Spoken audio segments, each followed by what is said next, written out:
ጸሎት የሚባል ነገር አይሰማም፣ አይመልስም። ስለአንቺ ሽንኩርትና ቃሪያ ያገባው ግን ይሄንን ዓለም ፈጥሮ በፊዚክስና በኬሚስትሪ ህግ እንዲተዳደር ትቶታል። ሪሊጂየስ የሆኑና ነን ሪሊጂየስ የሆኑ ሰዎች ተጠንቷል። the religious guys, the religious people, they are more healthy, they live longer, they have less depression, they have less anxiety. የተሻለ ጤንነት የተሻለ ህይወት ረጅም ዘመን ይኖራሉ ሃይማኖት ያላቸው ሰዎች። እና የተዋህዶ ልጅ ከሆንክ ወደ ቤተ ክርስቲያን ጎራ በል። ለትውልድ ለጀነሬሽን ሌጋሲ መተው ቢያቅተኝ ቢያንስ ለልጆቻችን ሌጋሲ እንተውላቸው። አንድ ሰው ሊጣላኝ ቢሞክር አሁን ስወጣ አልጣላውም። ለምን? ፕሪንሲፕል አይፈቅድም ካንተ ጋር ለመጣላት። ፎሎ ዮር ሃርት። ኢንስቲንክት የሚባል ነገር አለ፣ ኢንቱዊሽን የሚባል። አሁን መሪዎች ስትሆኑ በማይንዳችሁ አስባችሁ ሪዝን አውት አድርጋችሁ የምትወስኗቸው ውሳኔዎች አሉ። ግን አንዳንዴ በሪዝኒንግ የማትወስኑት ውሳኔ አለ። ስለዚህ you have to listen to your heart። ሁሉን ነገር በእውቀት አንወስነው፣ ኢንቱዊሽን ያስፈልጋል። አንዳንድ አይ መሄድ የለብኝም ኖ I don't have to go ሚል ነገር ውስጣችሁ ይሰማል። follow it። ለአንዳንድ ሰዎች የእግዚአብሔር ምሪት ነው፣ የመንፈስ ቅዱስ ምሪት ነው ለሚያምኑ። ሌሎች ደግሞ ኢንስቲንክት ነው። ኢንስቲንክት በጣም ኢምፖርታንት ነው። እና ውስጥን ማዳመጥ፣ ጊዜ መውሰድ። አንዳንዴ ቁጭ በሉና ቴክ ታይም ብሎ ካቶሊኮች ኮንቴምፕሌሽን ይሉታል። ኮንቴምፕሌሽን ይባላል በካቶሊሲዝም፣ ሰም ብሎ መቀመጥ። ሌሎች ደግሞ ትራንሰንደንታል ሜዲቴሽን ይሉታል፣ ቲኤም ይባላል። ሰም ብሎ ማሰብና ወደ ሰማይ ዝም ብሎ መሄድ እና ቴክ ታይም፣ ኳይት የሆነ ጊዜ፣ ፌስቡክ የማታዩበት፣ ዩቲዩብ የማይከፈትበት፣ ቴሌቪዥን ከማንም ጋር የማታወሩበት በቀን ውስጥ 10-15 ደቂቃ ትኖራችሁ እኔ ያለችኝ እና በጣም ሀሳባችሁ ኦርጋናይዝድ ይሆናል። ሪፍሬሽ ታደርጋላችሁ። እንደዛ ይሁን። ከዛ ደግሞ ፎሎ ዮር ሃርት። ከዛ 22ኛው ጊቭ ዲው ኦነር፣ ክብር ለሚገባው ሰው ክብርን ስጡ። በሕክምና ምን አለ መሰላችሁ? ሲኒየሪቲ 1 ዓመት ቀድሜው ግራጁዌት ያደረኩኝ ከሆነ አሁን የፈለገ ቦታ የደረሰ ቢሆን ስመጣ ወንበሩን ይለቅልኛል። ሲኒየር ያከብራል። እኔ ደግሞ የኔ 2 ዓመት እንደዚህ ሲኒየር ከሆነ በጣም ነው የማከብረው። የተለመደ ነው። እነ ፕሮፌሰር አስራት ሲመጡ ዋርድ ውስጥ ሲያስተምሩን፣ እሳቸው እንደዚህ ሲመጡ ፕሮፌሰር አስራት ቦታ ለመልቀቅ ትርምስምሳችን ነው የሚወጣው። በጣም ነው የምናከብራቸው አስተማሪዎቻችን። ከዛ ሳይኮሎጂስት ስማር ካልቸሩ ይለያል ትንሽ። ያስተማሪው እያስተማረ ማቋረጥ ይቻላል። ቆይ እሱ ጋር አልገባኝም ብላችሁ ማቋረጥ። ቴዎሎጂ ደግሞ ስማር ቴዎሎጂ ደግሞ ልክ አይደላችሁም ብላችሁ መከራከር ትችላላችሁ። ግን ምንድነው ፖዚሽን የሚበልጥህን ሰውዬ ሪስፔክት ነው። that's okay። ፖዚሽን አክብሩ። ፖዚሽን እናከብራለሁ። እኔ አሁን ሚኒስትሮችን አገኛለሁ፣ ትላልቅ ሰዎች የሀገሪቷን ሰዎች አገኛለሁ፣ መሪዎቹን አገኛለሁ። አንዳንዶቹ በእድሜ ታናሾቼ ናቸው። ሪስፔክት ነው። ለምን? ፖዚሽናቸው። ሰውየው ማን አይ ዶንት ኬር፣ ግን አከብረዋለሁ። ኦነር ለሚገባቸው ኦነር አድርጋለሁ። ፖዚሽንን ስታከብሩ ፖዚሽናችሁ ይጨምራል።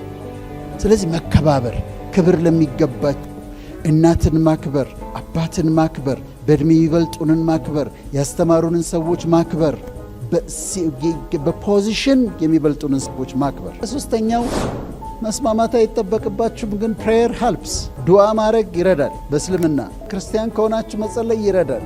ወደ አላህ መጸለይ፣ ወደ እግዚአብሔር መጸለይ፣ ወደ ያህዌ መጸለይ እንደ እምነታችሁ ይረዳል። ወርልድ ቪው ምን አለ መሰላችሁ? ቴይዝም የሚባል ነገር አለ። ፈጣሪ አለ ማለት ነው። ኤቲዝም አለ፣ ፈጣሪ የለም ማለት ነው። ዴይዝም አለ። የሚገርመኝ ዴይዝም መሰላችሁ የሚለው ፈጣሪ ያለ ግን ይሄንን ዓለም ፈጥሮ በፊዚክስና በኬሚስትሪ ህግ እንዲተዳደር ትቶታል። ጸሎት የሚባል ነገር አይሰማም፣ አይመልስም። ስለአንቺ ሽንኩርትና ቃሪያ ያገባውም አንዴ ፈጥሯል፣ በፊዚክስ ህግ እንዲተዳደር አድርጓል። ዴይስቶች የሚሉት ይሄንን ነው። ወይል እኔ አልስማማም። እኔ ፈጣሪ አለ። ከዛ ሌሎች ደግሞ አለ፣ ፓንቴይዝም አለ፣ ፓኒንቴይዝም አለ። ፈጣሪ አለ ግን ዩኒቨርስ ራሱ ነው ፈጣሪ አለ፣ ቦዲው ነው ዩኒቨርስ። እነዚህ ደግሞ አሉ። ግን በቴይዝም አምናለሁ እኔ። ጸሎት ጥሩ ነው ብዬ ደግሞ ወደ ሳይንስ ላምጣውና ወደ ሃይማኖት ወሰድከ እንዳትሉ፣ ሪሊጂየስ የሆኑና ነን ሪሊጂየስ የሆኑ ሰዎች ተጠንቷል።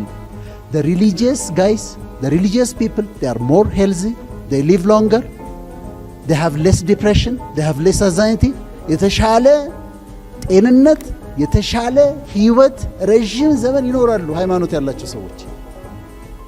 እና የተዋህዶ ልጅ ከሆንክ ወደ ቤተ ክርስቲያን ጎራ በል፣ ሂድ፣ ግድ የለም። ሞደርን ሰዎችም ሆኖ እንደዛ ነው። ሙስሊም ከሆንክ ወደ መስጊዱ ብቅ በል፣ ፕሮቴስታንትም ከሆንክ ወደ ቸርች ብቅ በል መርጠህ እና በግል ጸሎት ጊዜ መውሰድ ያስፈልጋል። የመጨረሻው ታሪክ እንስራ። ታሪክ ሰሪዎች አሉ፣ ታሪክ ጸሐፊዎች አሉ፣ ታሪክ አጥኚዎች አሉ። እኛ ታሪክ ማንበብ እንችላለን፣ ግን ታሪክ ደግሞ እንስራ፣ ለሌጋሲ እንስራ። የመጨረሻ ንግግሬ ነው። ቢያንስ ለልጆቻችን ሌጋሲ እንተው። ሰው ከ40 ዓመት በኋላ የሚኖረው ለሌጋሲ ነው ይባላል። ለትውልድ ለጄኔሬሽን ሌጋሲ መተው ቢያቅተኝ ቢያንስ ለልጆቻችን ሌጋሲ እንተውላቸው። የመልካም አርአያ፣ የመልካም ህይወት፣ የጥሩ ስም እንተውላቸው፣ ጥሩ ታሪክ እንተውላቸው እና ለሌጋሲ ትተን ለመሄድ እንስራ። እነዚህ የህይወት መርሆች ናቸው። ግን እነዚህ ብቻ አይደሉም። ከፈለጋችሁ ደግሞ እናንተ የራሳችሁን መርሆች ዴቨሎፕ ታደርጋላችሁ። እነሱን ዴቨሎፕ አድርጉና ፕሪንሲፕሎች ዴቨሎፕ አድርጉና 10 መርሆች የህይወት አውጡና እነዚህ የኔ የህይወት ፕሪንሲፕሎች ናቸው። ፕሪንሲፕልድ የሆነ ህይወት ነው የምኖረው። ከፕሪንሲፕሌ አልወጣም። የኔ ፕሪንሲፕል ይሄንን አይፈቅድም። አንድ ሰው ሊጣላኝ ቢሞክር አሁን ስወጣ አልጣላውም። ለምን? ፕሪንሲፕል አይፈቅድም ካንተ ጋር ለመጣላት፣ ካንተ ጋር ለመሰዳደብ። መሪ የህይወት መሪ አይፈቅድም እለዋለሁ። እና ፕሪንሲፕልድ የመሆን ህይወት ይሁንልን።